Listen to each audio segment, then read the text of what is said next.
I have been a psychologist for over 20 years, and I wanted to talk today about medication and how medication can be useful.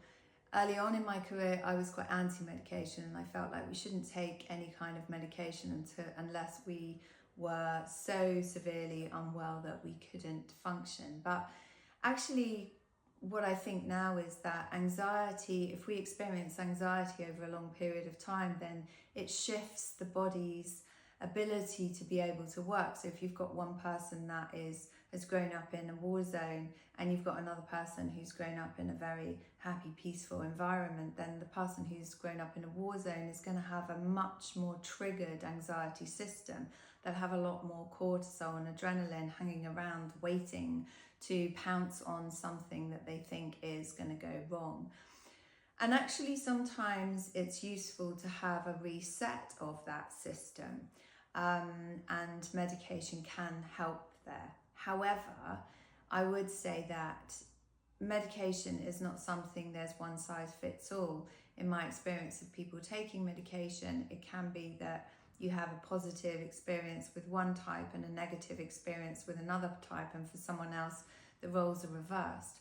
Also, what we find oftentimes is that affect, so our ability to be able to experience positive and negative moods, becomes flattened.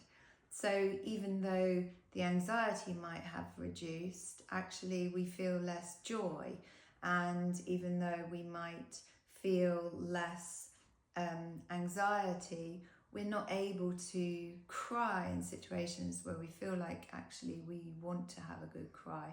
So it is not a perfect answer, and I would also say that we don't understand the long-term effects of medication, and yes, for some people it's been fine, but there's research coming out now that suggests that really long-term use of certain types of medication is not good, and it can shift our nervous system. So I think that medication should be used for a purpose. Get in, use it, develop the strategies to help you to have as good a life as possible, and then gradually come off it. But that should all be done with professional advice of a GP or a psychiatrist, because psychologists like me don't prescribe medication.